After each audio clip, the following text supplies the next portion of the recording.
मनु की शादी होने वाली थी कि तभी अचानक खबर मिली कि उसके होने वाले पति का एक्सीडेंट हो गया है और वो एक पैर से अपाहिज हो चुका है। मनु के घर वालों ने इस शादी को तोड़ देना चाहा, लेकिन मनु ने अपने पति को उसकी कमी के साथ अपना लिया। लेकिन शादी के बाद मनु को ये एहसास हुआ कि ये उसकी जिंदगी की सबसे बड़ी गलती थी, क्योंकि शादी के बाद उसके पति ने उसके साथ जो किया उससे तो उसकी रूह तक कांप गई थी।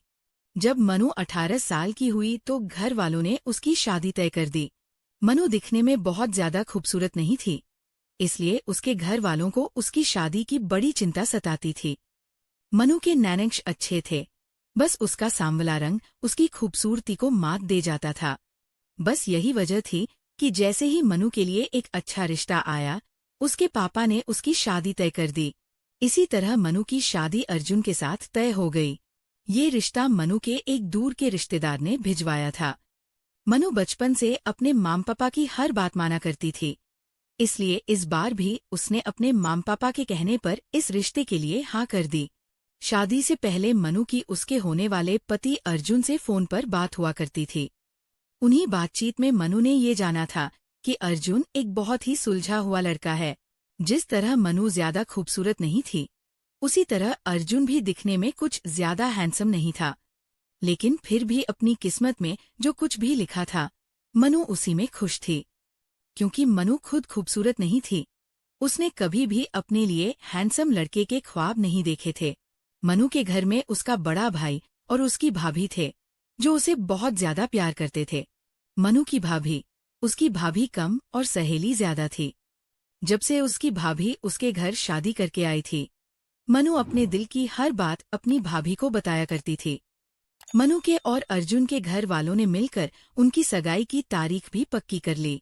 इसी तरह उन दोनों की सगाई हो गई। सगाई में ज्यादा तामझाम नहीं किया गया, क्योंकि अर्जुन के घर वाले चाहते थे कि सगाई सादगी से हो जाए, फिर शादी धूमधाम से करेंगे। सगाई होते ही दोनों परिवार ने मिलकर शादी की तारीख भी निकलवा ली। उनकी शादी की तारीख 2 महीने बाद की तय हो गई। शादी की तैयारियों में 1 महीना तो कैसे बीत गया, पता ही नहीं चला। अब तो 1 ही महीना बचा था उन दोनों की शादी में। मनु ने सोचा था कि शादी करके वो अपने पति के साथ खुशहाल जीवन बिताएगी, लेकिन उसे कहाँ पता था कि उसकी किस्मत में कुछ और ही लिखा है। सच ही कहा है, किस्मत और मर्द को बदलते देर नहीं लगती। ये वही अर्जुन था जिसे मनु ने उसकी सबसे बड़ी कमी के साथ स्वीकारा था। अगर मनु चाहती तो इस शादी से इनकार कर सकती थी, लेकिन उसके ज़मीर ने उसे ये इजाजत नहीं दी। शादी के ठीक 1 महीने पहले खबर आई थी कि उसके होने वाले पति अर्जुन का एक्सीडेंट हो गया है, जिसमें वो एक पैर से अपाहिज हो चुका है और उसका एक पैर काट दिया गया है। उसके होने वाले ससुर ने ये खबर भिजवाई थी कि क्या मनु अर्जुन से इस स्थिति में भी शादी करने के लिए तैयार है या नहीं। सब कुछ ठीक ही तो चल रहा था, लेकिन पता नहीं फिर नियति को क्या सूझा। खैर, अब अर्जुन का पैर कटना लिखा था, सो कट गया। मनु के पापा भी उलझन में पड़ गए थे, क्योंकि बड़ी मुश्किल से इतना अच्छा रिश्ता आया था और अर्जुन की सरकारी नौकरी भी थी। फिर भी मनु के पापा ने मनु पर कोई जोर नहीं डाला और उसे खुद ही अपनी जिंदगी का फैसला लेने की छूट दी।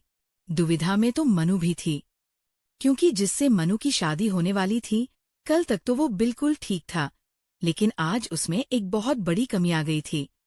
तो क्या अब उसका साथ छोड़ना उचित होगा? यही सोचते हुए मनु के मन में ख्याल आया कि कल को अगर शादी के बाद मुझ में भी कोई कमी आ जाए और अर्जुन मुझे छोड़ दे तो मैं कैसा महसूस करूंगी। मनु अपने दिल और दिमाग के बीच चल रही इस जंग से बाहर निकली और उसने अर्जुन से शादी करने का फैसला कर लिया। आज मनु की शादी का दिन था। पूरा घर फूलों और लाइटों से सजाया गया था। पूरे घर में रौनक छाई हुई थी। आज मनु के माम पापा और भाई भाभी उसकी शादी के लिए बहुत ज्यादा खुश थे, लेकिन मनु को अंदर ही अंदर बहुत बेचैनी हो रही थी कि पता नहीं उसका अर्जुन से शादी करने का फैसला सही था या नहीं। फिर मनु ने अपने मन को ये कहकर टाल दिया कि जो होगा वो अच्छे के लिए ही होगा। उसके बाद बड़ी धूमधाम से मनु की शादी हो गई और शादी करके मनु अपने ससुराल आ गई। मनु ने जब अपने ससुराल में कदम रखा तो उसके ससुराल वालों ने खूब अच्छे से उसका स्वागत किया। मनु की अर्जुन के साथ जिंदगी बहुत अच्छे से कट रही थी। इसी तरह शादी के कुछ साल तो उन दोनों के आराम से कट गए। अर्जुन ने नकली पैर भी लगवा लिया था, जिससे वो कहीं भी आने जाने में सक्षम हो गया था। मनु भी ये सोचकर बहुत खुश थी कि अर्जुन के मन से ये अफसोस निकल जाएगा कि वो अपाहिज है। ऐसे ही करते करते 5 साल बीत गए। काफी इलाज के बाद भी जब मनु मां नहीं बन पाई तो वो डिप्रेशन का शिकार हो गई। भले ही अर्जुन ने कह दिया था कि उसे पापा ना बन पाने का कोई दुख नहीं है, लेकिन मनु ने उसके चेहरे पर वो दर्द महसूस कर लिया था, जो बातों बातों में नजर आ ही जाता था। एक दिन मनु से रहा नहीं गया तो उसने अर्जुन से पूछ लिया, अगर ऐतराज ना हो तो एक बात कहूं, क्यों ना हम एक बच्चा गोद ले लें? ये सुनकर अर्जुन का चेहरा गुस्से से लाल हो गया और उसने मनु से कहा, मुझे सिर्फ अपना बच्चा ही चाहिए। तब मनु ने उसे दबे हुए स्वर में कहा, ये तो अब शायद ही संभव हो सके।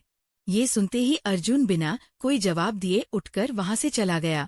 अर्जुन का ऐसा बर्ताव देखकर मनु का मन भी खट्टा हो गया और वो सोचने लगी, भला ये क्या तरीका था अपना नजरिया रखने का। मनु को अर्जुन की यही बात अच्छी नहीं लगती थी कि मिल बैठकर कोई मुनासिब हल निकालने के बजाय वो बीते हुए कल से चिपके रहना चाहता था। मनु ने महसूस किया था कि अर्जुन में अब पहले वाली बात नहीं रही थी। वो मनु से बहुत कम ही बात करता था। देर रात तक टीवी देखता या फिर रात को देर से घर लौटता था। मनु पूछती तो कहता, अकेला घर काटने को दौड़ता है। तब मनु ने उसे कहा, अकेले कहाँ हो तुम अर्जुन? क्या मैं तुम्हारे लिए अब कुछ भी नहीं रही? अर्जुन जब बात को टाल देता तो मनु मुंह बनाकर कहती, शर्म नहीं आती तुम्हें जो पत्नी को अकेला छोड़कर देर रात घर आते हो? ये सुनकर अर्जुन भी बोल उठा, शर्म तो तुम्हें आनी चाहिए जो वंश चलाने के लिए मुझे एक बच्चा भी नहीं दे सकती। ये सुनते ही मनु का चेहरा उदास हो गया और वो सोच में पड़ गई कि क्या एक औरत सिर्फ बच्चा पैदा करने के लिए ही ब्याही जाती है? वो सिर्फ जरूरत की वस्तु ही होती है, जो जरूरतों की कसौटी पर खरी उतरी तो ठीक, नहीं तो फेर लिया मुंह।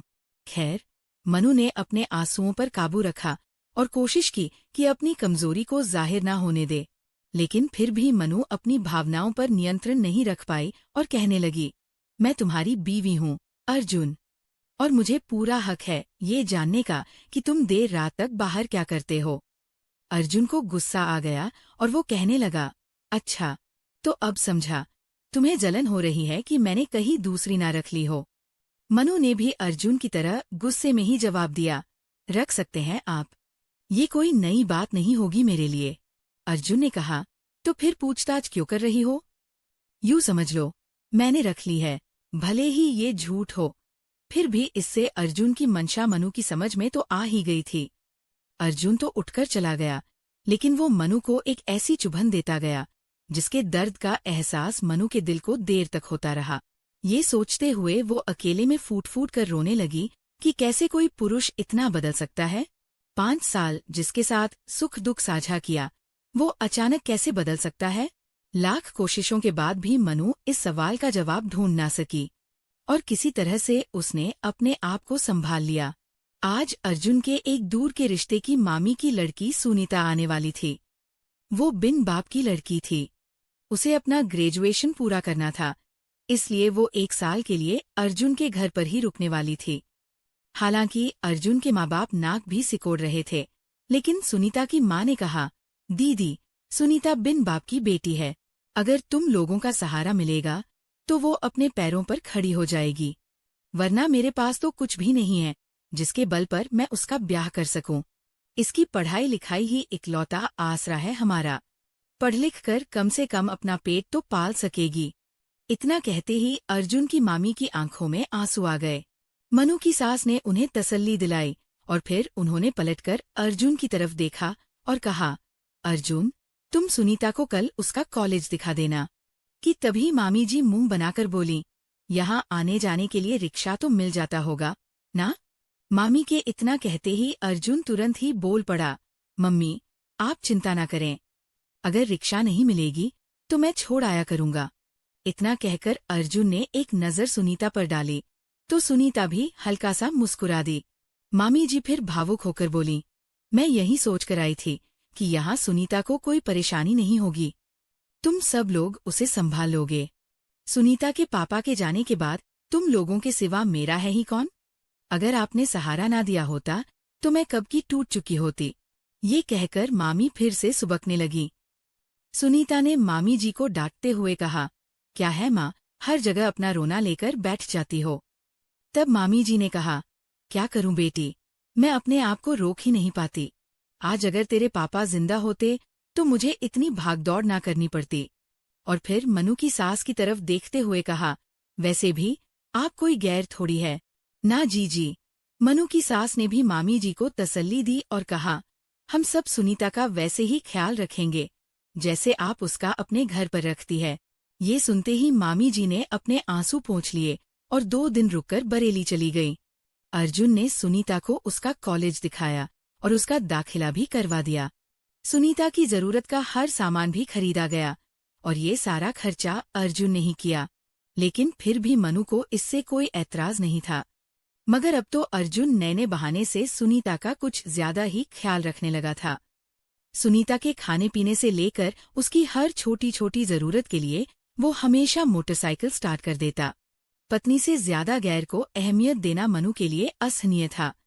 मनु की सास भी अब अपने बेटे की साइड ही लेने लगी थी। ना जाने माम बेटे के बीच कौन सी बातें होती रहती थीं। एक दिन मनु से रहा नहीं गया तो उसने अर्जुन से पूछ लिया, क्या सुनीता अब मुझसे ज्यादा अहमियत रखने लगी है तुम्हारे लिए? तब अर्जुन ने मनु से कहा, तुम अच्छी तरह जानती हो कि वो बिन बाप की बेटी है। मनु ने भी व्यंग्य करते हुए कहा, तो क्या बाप की भूमिका तुम निभा रहे हो? मनु की बात सुनते ही अर्जुन उखड़ गया और कहने लगा, तमीज से बात करो मनु, तुम अपनी हद पार कर रही हो। मनु ने भी अपना स्वर ऊंचा कर लिया और कहा, चिल्लाओ मत। तब अर्जुन कहने लगा, आहिस्ता बोलो, घर वाले जाग जाएंगे। मनु ने अपनी बात आगे बढ़ाई और कहा, अब आए ना रास्ते पर, ये मत समझना कि तुम कुछ भी करोगे और मैं चुपचाप तमाशा देखती रहूंगी। अर्जुन ने पूछा, क्या किया है मैंने? तो मनु ने जवाब दिया, वो तो तुम अपने दिल से ही पूछ लो।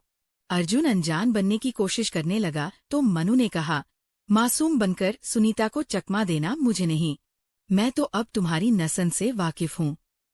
पिछले 1 हफ्ते से नैपकिन लाने के लिए कह रही हूँ, क्या तुम लाए? मनु ने जब ये सवाल किया तो अर्जुन ने कहा, मैं भूल गया था, आजकल तो तुम्हें सिर्फ सुनीता की जरूरत ही याद रहती है। मनु ने इतना कहते ही तंज कस दिया। अर्जुन ने दांत पिसते हुए कहा, बार बार उसका नाम मत लो, वरना। और फिर बात को बढ़ते हुए देखकर अर्जुन कमरे से बाहर निकल गया। अर्जुन को जाते हुए देखकर मनु अपने आप में ही बड़बड़ाने लगी। कायर पुरुषों की यही पहचान होती है, वो मुंह छुपाकर भागने में ही भलाई समझते हैं। अर्जुन का साथ देते हुए मनु की सास बोली, आजकल बहुत बदतमीज हो गई है तू। मनु, 4 दिन के लिए आई है सुनीता, उसे भी चैन से रहने नहीं देगी। वो क्या सोचेगी भला? थोड़ी देर के बाद मनु की सास फिर से उसके कमरे में गई और ताने देने लगी, क्यों रे बहू, तुम्हारे संस्कार यही सिखाते हैं क्या कि मेहमानों के साथ ऐसा बुरा सलूक करो? अपनी सास के ऐसे ताने सुनकर मनु का दिल छलनी हो गया। उसने अपनी सास से कहा, आपका बेटा अपनी पत्नी के साथ क्या कर रहा है? क्या आपने कभी ये जानने की कोशिश की वो मेरे साथ क्या कर रहा है, क्या नहीं कर रहा? कुछ भी तो नहीं छुपा है आपसे। बस आजकल तो सुनीता को ही सिर माथे पर बिठाया जा रहा है, मेरी तरफ तो देखने तक की फुर्सत नहीं है किसी के पास। तब मनु की सास कहने लगी, ये तुम्हारा वहम है बहू। मनु ने उन्हें कहा, कोई वहम नहीं है माँ जी, हकीकत है ये। ठीक है, तो फिर हकीकत ही सही, लेकिन इसके लिए भी तुम ही जिम्मेदार हो। अपनी सास की ये बात सुनकर मनु को गुस्सा आ गया और वो कहने लगी, तो क्या सुनीता को मैंने यहाँ लाने को कहा था? तब मनु की सास ने कहा, मनु, तुम बात बात में बेवजह सुनीता को बीच में मत घसीट। तुम अच्छी तरह से जानती हो कि पति पत्नी के बीच के रिश्ते की डोर औलाद से मजबूत होती है, तो क्या अब ये उम्मीद सुनीता में देखी जा रही है? मनु के इस सवाल से उसकी सास चिढ़ गई और कहने लगी, बेशर्मी की भी कोई हद होती है। मनु ने भी आज अपने आपा खो दिया और कहने लगी, बेशर्मी तो कोई आपसे सीखे, और बेशर्म मैं नहीं बल्कि आप हैं जो अपने बेटे की गलतियों में भी उसे सपोर्ट कर रही है। मनु आज कुछ भी छुपाने के मूड में नहीं थी। आज जो कुछ भी उसके दिल में था वो सब कहे जा रही थी। लेकिन उसकी सास भी चुप रहने वालों में से नहीं थी।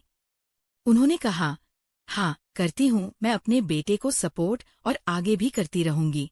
तुम्हें रहना है तो रहो, रहूंगी तो मैं यहीं पर, और मैं भी देखती हूँ कि कौन मुझे मेरे हक से वंचित रखता है। ये कहते ही मनु की आंखों से आंसू बहने लगे। बिस्तर पर लेटे लेटे मनु सोचने लगी कि एक मैं थी जो ये जानते हुए भी कि अर्जुन अपाहिज है, मैंने उसे अपनाया, अपना धर्म समझा, और वही अर्जुन मेरे बांझ होने को इतनी बड़ी विकलांगता समझ रहा है कि मुझसे छुटकारा पाने तक की सोचने लगा है। इतना जल्दी कैसे बदल सकता है अर्जुन? ये वही अर्जुन है जिसने सुहागरात वाली रात को मेरे माथे को चूम कर कहा था, ये तो मेरा सौभाग्य है जो मुझे तुम जैसी विशाल हृदय वाली जीवन संगिनी मिली है। और तो और अर्जुन ने ये वादा भी किया था कि मैं तुम्हें यकीन दिलाता हूँ कि कभी भी अपनी तरफ से तुम्हें शिकायत का मौका नहीं दूंगा। आज अर्जुन इतना गिर गया है कि उसे रिश्तों की मर्यादाओं का भी ख्याल नहीं रहा। माना कि सुनीता दूर के रिश्ते की मामी की लड़की है, पर अब जब नाम दे ही दिया है तो उसे निभाने के संस्कार भी हर माँ बाप अपने बच्चों को देते हैं। लेकिन पता नहीं मनु की सास को क्या हो गया था जो सब कुछ जानते हुए भी अनजान बन रही थी। मनु के पापा की तबीयत ठीक नहीं थी तो मनु के भाई ने उसे बुलाया। मनु को मायके जाना पड़ा। पहले तो मनु ने सोचा कि सारी हकीकत बताकर मन हल्का कर ले, लेकिन फिर उसकी हिम्मत नहीं हुई। उसने सोचा कि पहले से ही पापा की तबीयत ठीक नहीं है और ऐसे में उन्हें ये सब पता चलेगा तो वो टेंशन में आ जाएंगे। मनु ने बाकी सबसे तो अपना हाल छुपा लिया, लेकिन अपनी भाभी की नजरों से नहीं छिपा सकी। मनु को अकेला पाकर उसकी भाभी ने उससे उसकी उदासी के बारे में पूछ लिया। पहले तो मनु बात को टाल रही थी, लेकिन कब तक टाल पाती? आखिर मनु के आंसुओं ने सारी हकीकत बयां कर दी। रात होते ही मनु की भाभी ने मनु के भाई से इस बात का खुलासा किया। तब मनु का भाई गुस्से से लाल हो गया। मनु के भाई का गुस्सा करना भी जायज था, क्योंकि कोई भी भाई अपनी बहन को दुखी नहीं देख सकता। मनु का भाई तो रात को ही मनु के कमरे में जाने वाला था, लेकिन मनु की भाभी ने उसे रोक लिया। सुबह नाश्ते के टेबल पर मनु के भाई ने अर्जुन का जिक्र छेड़ा और कहा, मनु, तू अब उसके पास नहीं जाएगी। फोन लगा उस बेहुदा इंसान को, मैं अभी उससे बात करता हूँ। लेकिन मनु ने किसी तरह अपने भाई को समझा लिया। फिर एक महीना रहकर जब भरे मन से मनु वापस अपने ससुराल जाने लगी तो उसकी भाभी ने उसे सीने से लगाते हुए कहा, दीदी, आप बिल्कुल भी चिंता न करें, आपके लिए इस घर के दरवाजे हमेशा के लिए खुले हैं। भाभी को माँ का दर्जा यूं ही नहीं दिया गया है। मैं खुद नहीं खाऊंगी, पर आपको भूखा नहीं रखूंगी। ये मेरा वादा है आपसे। अगर बात नहीं बनती है तो निसंकोच चली आना। मनु ने भरे मन से अपनी भाभी से कहा, मैं कोशिश करूंगी भाभी कि मैं अर्जुन को सही रास्ते पर ले आऊं। लेकिन जब मनु अपने ससुराल पहुंची और वहां जो दृश्य देखा तो उसके पैरों तले से जमीन खिसक गई। सुनीता की मांग में सिंदूर भरा हुआ था। ये देखकर मनु सोच में पड़ गई, तो क्या अर्जुन ने सुनीता से शादी कर ली? यही सोचकर वो कांप उठी और तेजी से चलकर अपने कमरे में चली गई। अर्जुन बिस्तर पर लेटा हुआ था। मनु ने उसे झिंझोड़ कर उठाया और पूछा, ये मैं क्या देख रही हूँ? सुनीता की शादी कब हुई और कौन है उसका पति? मनु के इस सवाल से पहले तो सभी ने नजरें चुराने की कोशिश की, पर ज्यादा देर तक पर्दा नहीं डाल सके। उसके बाद अर्जुन बेशर्म की तरह बोला, मनु, तुम जो समझ रही हो वही सच है। मनु गुस्से से तमतमा उठी और उसने अर्जुन से कहा, तुमने सुनीता से शादी कर ली? मेरे होते हुए तुम्हारी हिम्मत कैसे हुई दूसरी शादी करने की? तब अर्जुन ने कहा, हाँ, कर ली है मैंने दूसरी शादी, और तुम ये अच्छी तरह से जानती हो कि मुझे अपना खुद का बच्चा चाहिए। मनु ने कहा, तो क्या तुमने एक बार मुझे बताना भी जरूरी नहीं समझा? तब अर्जुन ने कहा, अगर बता देता तो तुम इजाजत देती क्या? मनु ने कहा, हो सकता है मैं दे देती। ये सुनकर अर्जुन खुश हो गया और कहने लगा, मुझे तुमसे यही उम्मीद थी। इतना कहकर जैसे ही अर्जुन मनु के करीब जाकर उसे अपनी बाहों में भरकर प्यार जताने का नाटक करने लगा तो मनु ने उसे झटक दिया। मनु के क्रोध की तो सीमा ही नहीं रही। ना तो वो रो पा रही थी और ना ही हंस पा रही थी। मनु ने किसी तरह खुद को संभाला और सोचा जो हो गया है उसे बदला तो नहीं जा सकता। वैसे भी इस पुरुष प्रधान देश में हमेशा पुरुषों की ही चली है, इसलिए मनु ने भी परिस्थिति से समझौता करना ही उचित समझा। फिर भी एक बार अर्जुन को उसकी भूल का एहसास दिलाने से वो नहीं चूकी। मनु ने कहा, अर्जुन, तुम अच्छी तरह से जानते हो कि बांझ शब्द एक स्त्री के लिए गाली से कम नहीं होता, और फिर उस स्त्री के लिए तो और भी ज्यादा, जो इस कलंक के साथ अभिशाप जीवन जीने के लिए मजबूर हो। मुझे दुख इस बात का नहीं है कि तुमने सुनीता से शादी कर ली। दुख बस इस बात का है कि तुमने मेरी पीठ में छुरा भोंका है और मेरे विश्वास का कत्ल किया है। यही काम तुम मुझे विश्वास में लेकर भी कर सकते थे। अर्जुन, अगर तुम्हारी विकलांगता को खामी समझकर मैंने तुमसे शादी करने से इनकार कर दिया होता तो तुम तब कैसा महसूस करते? मनु की बात का अर्जुन ने कोई जवाब नहीं दिया। मनु को ऐसा लगा जैसे उसने व्यर्थ का सवाल उठा लिया। जिसका चरित्र ही दोगला हो वो भला ये सब सोच विचार क्यों करेगा? खैर, ये समाचार मनु के मायके तक भी पहुंच गया। मनु का भाई उसके ससुराल पहुंचते ही बरसने लगा। कहाँ अर्जुन? मैं उसे बर्बाद करके ही छोड़ूंगा। उसकी हिम्मत कैसे हुई दूसरी शादी करने की? मनु ने अपने भाई को किसी तरह शांत करने की कोशिश की, लेकिन उसका भाई तो शांत होने का नाम ही नहीं ले रहा था। वो अभी भी सबको धमकी दे रहा था, मैं चुप रहने वालों में से नहीं हूँ। मैं तुम सबकी पुलिस में रिपोर्ट करूंगा। इस अर्जुन की तो मैं ऊपर तक शिकायत करूंगा। दर-दर की ठोकरें ना खिलवा दी तो मेरा नाम भी सूरज नहीं। मनु के भाई का गुस्सा देखकर अर्जुन चुपके से निकलकर बाहर चला गया। अर्जुन के जाने के बाद मनु की सास आई और बोली, निकाल ली अपने दिल की सारी भड़ास? तो अब मेरी भी सुनिए। सुनीता बिन बाप की बच्ची थी, इसलिए अर्जुन ने सिर्फ उसे सहारा दिया है। ये सुनते ही मनु के भाई ने व्यंग्य किया, अपनी बेशर्मी को सहारे का नाम मत दीजिए। एक को सहारा दिया और दूसरे को बेसहारा किया। अपना बचाव करते हुए मनु की सास बोली, क्या मनु को किसी ने इस घर से जाने के लिए कहा है? उनकी इस बात का जवाब देते हुए मनु के भाई ने कहा, निकल ही जाएगी, अब इस घर में उसका क्या काम? तब मनु की सास बोली, ये तो उसकी मर्जी है, वरना ना तो मैं चाहूंगी और ना ही अर्जुन चाहेगा कि वो इस घर से चली जाए। इस घर में उसका जो दर्जा है वो हमेशा ही बना रहेगा। मनु के भाई ने उन्हें कहा, आप अपनी इन खोखली बातों से मुझे बहलाने की कोशिश मत कीजिए। इतना कहकर उसने मनु की तरफ देखा और कहा, मनु, तुम अभी के अभी अपना सामान बांध लो। मैं तुम्हें अब एक पल के लिए भी इस घर में रहने नहीं दूंगा। नहीं भैया, मैं अपना घर छोड़कर नहीं जाऊंगी। आज भी हमारा समाज किसी भी विवाहित औरत को मायके में स्वीकार नहीं करता। ये कहते कहते मनु भावुक हो गई और उसने कहा, मैं अपने ससुराल की चौखट पर ही दम तोड़ना पसंद करूंगी, मगर मायके नहीं जाऊंगी। ये सुनकर मनु के भाई की भी आंखें भर आईं। तो मनु ने उसे कहा, मैं कमजोर औरत नहीं हूँ भैया, अपने अस्तित्व के लिए मैं कभी भी कमजोर नहीं पड़ूंगी। मनु की हिम्मत देखकर उसके भाई को थोड़ी तसल्ली मिली, लेकिन फिर भी जाते जाते उसने मनु के सर पर अपना हाथ रखते हुए कहा, मनु, तुम जब चाहो तब तुम्हारे लिए तुम्हारे मायके के दरवाजे हमेशा खुले ही रहेंगे। मनु के भाई के जाने के 2 घंटे बाद अर्जुन घर लौट आया और आते ही मनु को हेकड़ी दिखाने लगा। मनु ने भी हिम्मत से काम लिया और कहा, अपनी औकात में रहो। अर्जुन ने जब मनु को रहने के लिए एक अलग फ्लैट खरीद कर दिया, तब पहले तो मनु ने सोचा कि वो उसी घर में रहकर अपने हक के लिए लड़ती रहेगी। कभी कभी तो मनु की अर्जुन के खिलाफ कोर्ट जाने की इच्छा भी होती थी, लेकिन फिर ये सोचकर कदम पीछे खींच लेती कि फायदा क्या होगा। उससे ज्यादा उसकी नौकरी छीन जाएगी या वो जेल चला जाएगा। अर्जुन अब हर महीने मनु को इतने रुपए दे जाता था कि उसका घर आसानी से चल जाता था। इतना कुछ हो जाने के बाद भी मनु को अपनी सौतन सुनीता पर दया आती, ये सोचकर कि सुनीता को उसकी सास और अर्जुन ने अपने जाल में फंसा ही लिया। खैर, जो हुआ उसे नियति का चक्र मानकर मनु ने स्वीकार कर लिया और अब वह अपना समय काटने के लिए एक स्कूल में शिक्षक की नौकरी करने लगी।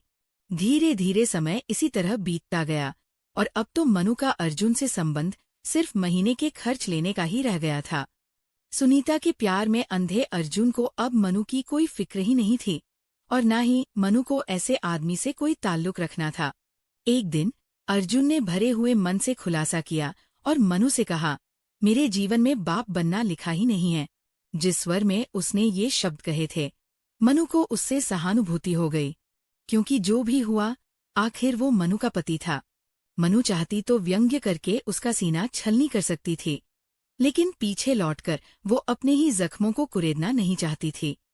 मनु तो यही सोचकर अपना जीवन बिता रही थी कि उसके जीवन में नियति ने जो कुछ लिखा था उसे बस उतना ही मिला है, और अब वो किसी को भी इसके लिए कोसना नहीं चाहती थी। लेकिन फिर भी मनु से अर्जुन का उदास चेहरा देखा नहीं गया, तो वह पूछ बैठी, क्यों, क्या हुआ? तब अर्जुन कहने लगा, सुनीता के खून में इन्फेक्शन है, और डॉक्टर का कहना है कि अगर सुनीता मां बनती है तो बच्चा अपाहिज पैदा होगा। अर्जुन की बात सुनकर मनु को अफसोस तो जरूर हुआ, लेकिन वो अफसोस अर्जुन से ज्यादा सुनीता के लिए था, ये सोचकर कि उस बेचारी की तो पूरी जिंदगी खराब हो गई। अर्जुन की वजह से 2-2 जिंदगियां बर्बाद हो गई। इससे तो अच्छा होता कि वो मेरी बात मानकर किसी अनाथ बच्चे को गोद ले लेता। इससे उस बच्चे का जीवन भी सुधर जाता और हमें बुढ़ापे का सहारा भी मिल जाता। थोड़ी देर चुप रहने के बाद अर्जुन ने मनु से कहा, मनु, मैं तुमसे कुछ कहना चाहता हूँ, लेकिन किस मुंह से कहूँ ये समझ नहीं आ रहा। मनु सोच में पड़ गई कि आखिर अर्जुन कहना क्या चाहता है और अब कहने के लिए बचा ही क्या है। मनु अर्जुन के दोहरे चरित्र से वाकिफ थी, इसलिए उसने इस बारे में सवाल करने पर ज्यादा जोर नहीं डाला। आखिरकार अर्जुन को ही कहना पड़ा और वह बोला, मनु, क्या हम फिर से एक साथ नहीं रह सकते? ये सुनते ही मनु का पारा 7वें आसमान पर चढ़ गया। उसके जी में तो आया कि वो अभी के अभी अर्जुन को धक्के मारकर घर से बाहर निकाल दे, क्योंकि मनु का अनुमान सही निकला था। अर्जुन का दोहरा चरित्र एक बार फिर से जाहिर हो गया था। किसी तरह अपनी भावनाओं पर काबू करते हुए मनु ने उसे सवाल किया, इस हमदर्दी की वजह? तब अर्जुन बोला, हमदर्दी नहीं, हक। मनु तो सोच भी नहीं सकती थी कि अर्जुन अपनी बेशर्मी की सारी हदें पार कर देगा, लेकिन इस बार मनु भावनाओं में नहीं बही और उसने अर्जुन से कहा, जब सुनीता को घर ले आए थे और उसे अपनी जिंदगी में मेरी जगह दे दी, तब ये ख्याल नहीं आया था तुम्हें? अर्जुन ने अपने आप को मासूम दर्शाते हुए कहा, मनु, मैं भटक गया था। मनु ने जब ये सवाल किया तो क्या अब गलती सुधारना चाहते हो? तब वो चुप ही रहा। मनु उसके चेहरे के पल पल बदलते भावों को बखूबी पढ़ रही थी, और व्यर्थ बहस में पढ़ने से अच्छा तो उसे सब कुछ जानना उचित लगा। तभी अर्जुन बोला, मनु, मैं चाहता हूं कि तुम टेस्ट ट्यूब तकनीक से मेरे बच्चे की मां बन जाओ। ये सुनते ही मनु को हंसी भी आ रही थी और साथ में रंज भी हुआ था। अर्जुन हक्का बक्का होकर मनु को देखने लगा। तभी मनु ने कहा, अर्जुन, तुम तीसरी शादी कर लो, मेरी राय में तो यही ठीक रहेगा। अर्जुन मनु के आगे हाथ जोड़कर गिड़गिड़ाने लगा और कहने लगा, मुझे माफ कर दो मनु, मैंने तुम्हारे साथ बहुत नाइंसाफी की है। मनु ने उसे कहा, चलो माफ कर दिया तो क्या? जैसे ही अर्जुन का चेहरा खिल गया, तब मनु ने उसे कहा, जैसा तुम सोच रहे हो वैसा कुछ भी नहीं होने वाला। अच्छा होगा तुम मुझे मेरे हाल पर छोड़ दो। तमाम कोशिशों के बाद भी जब अर्जुन की दाल नहीं गली, तो वो मरे मरे कदमों से चलकर दरवाजे की तरफ बढ़ने लगा। तब मनु से रहा नहीं गया और उसने अपने मन की बात कहते हुए उसे कहा, अर्जुन, सौतन लाकर तुमने एक पत्नी के अस्तित्व को गाली दी है, इसलिए तुम्हारे बाप बनने की हसरत अब कभी भी पूरी नहीं होगी। उसके बाद अर्जुन के जाते ही मनु बिस्तर पर गिरकर फूट फूट कर रोने लगी। दोस्तों, सच कहा है किसी ने कि एक स्त्री और पुरुष के मूल स्वभाव में यही फर्क होता है।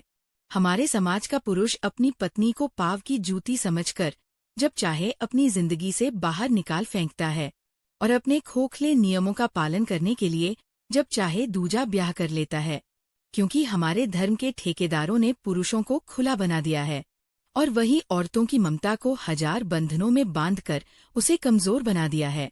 लेकिन एक पुरुष ये भूल जाता है कि वक्त का पहिया हर एक की जिंदगी में बदलता है, और तब उस वक्त के आगे किसी की भी नहीं चलती।